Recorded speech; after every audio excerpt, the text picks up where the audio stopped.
নমস্কার, ময়দান আপডেট আপনাদের স্বাগত। আমি অঙ্কিত আছি আপনাদের সাথে সরাসরি কিশোরগঞ্জ ক্রীড়াঙ্গন স্টেডিয়াম থেকে। কিছুক্ষণ আগেই মাঠে অনুষ্ঠিত হয়ে গেল শ্রীভূমি স্পোর্টিং ক্লাব বনাম ইস্ট বেঙ্গল ক্লাবের কন্যাশ্রী কাপের ফাইনাল ম্যাচ, যেখানে 90 মিনিটে দুই দলেরই এক এক করে স্কোর ছিল এবং সেই খেলা ট্রাইবেকার অবধি গড়িয়ে ইস্ট বেঙ্গল চ্যাম্পিয়ন হলো। তো আমার সাথে আছে শান। বলো, তোমার কেমন লাগলো ওভারঅল পুরো খেলাটা দেখে? ইস্ট বেঙ্গলের খেলা কেমন লাগলো বা শ্রীভূমির খেলাটা কেমন লাগলো? দেখো, সত্যি কথা বলতে গেলে শ্রীভূমি কিন্তু ডমিনেট করেছে ইস্ট বেঙ্গলকে। প্রথম হাফে যতদূর আমি যতটা খেলা দেখেছি শ্রীভূমির কিন্তু বল পজিশন হয়তো স্ট্যাটসের দিক দিয়ে অনেক বেশি ছিল, আক্রমণও অনেক বেশি ছিল।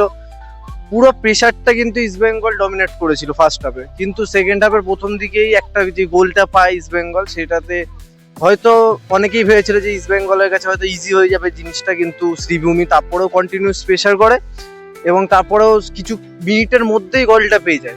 তারপরে গিয়ে একটা তুল্যমূল্য লড়াই এবং পেনাল্টিতে গিয়ে শেষে ইস্ট বেঙ্গল জেতে।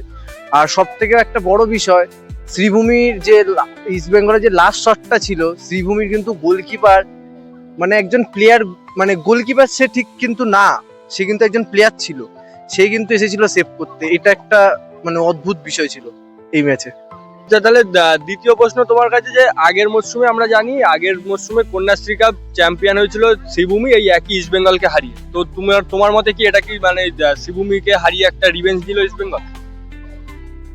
দেখো, ইস্ট বেঙ্গল যখন কন্যাশ্রী কাপের লাস্ট 3টে সিজন যদি তুমি তুলে দেখো, এই সিজনটা নিয়ে 3টে সিজন, শ্রীভূমিকে প্রথমে ইস্ট বেঙ্গল হারিয়েছিল, তারপরে শ্রীভূমি জিতে গেছে। এই ইস্ট বেঙ্গল প্রথমে হারিয়েছিল শ্রীভূমিকে, শ্রীভূমি কিন্তু জিতে গেছিল তারপরের সিজনে।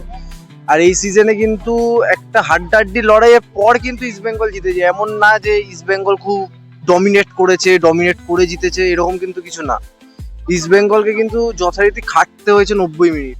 90 মিনিটের পরও যখন পেনাল্টি শুট আউট গেছিল তখনও খাটতে হয়েছে কিন্তু ইস্ট বেঙ্গলকে। তারপরে আর তুমি যেটা বলছো রিভেঞ্জের কথা, হ্যাঁ হয়তো ইস্ট বেঙ্গল প্লেয়ারদের মধ্যে একটা রিভেঞ্জ তো নেওয়ার খিদা ছিলই, যে আগের সিজনেই হেরেছে তারা এই শ্রীভূমির কাছে, ওর জন্য হয়তো হ্যাঁ এটা রিভেঞ্জ হতেই পারে বললে। খেলেছে গোটা 11 জন, কিন্তু আমার চোখে সব থেকে নজর কেড়েছে ইস্ট বেঙ্গলের গোলকিপার। কারণ সে প্রথম হয়তো ফার্স্ট হাফ বা প্রথম 15 মিনিট ঠিকঠাক ভাবে হয়তো নিজেকে স্টেবল রাখতে পারেনি, কিন্তু সেকেন্ড হাফ বা ফার্স্ট হাফের 15 মিনিটের পর থেকে সে নিজেকে মেলে ধরেছিল এবং দুটো পেনাল্টি যেটা সেভ দিয়েছিল, সেই দুটো সেভ নিয়ে কি বলবে তুমি? প্রথম যে পেনাল্টিটা ইস্ট বেঙ্গল মারতে আসে সেটা কিন্তু সেভ হয়ে যায়। তারপরে আমি গ্যালারিতে বসে দেখেছিলাম যে কোচে একটা ফ্রাস্ট্রেশন দেখা দিয়েছিল। কোচ নিজেকে মানে ধরে রাখতে পারেনি নিজের ওপরে, মানে একটা ফ্রাস্ট্রেশন যে কেন এরকম পেনাল্টি শট হলো, কেন এরকম হলো।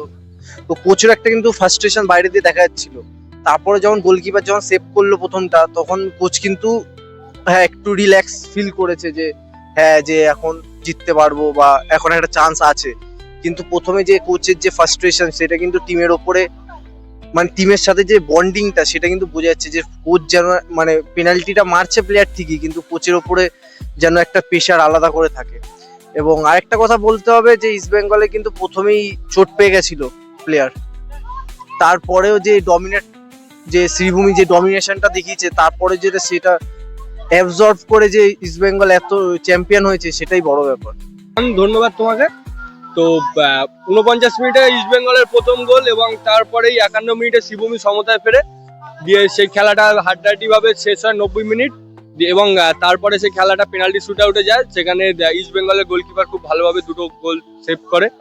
4-2 ইস্ট বেঙ্গল 4টে গোল করে এবং পেনাল্টিতে, এবং শ্রীভূমি 2টো গোল করে।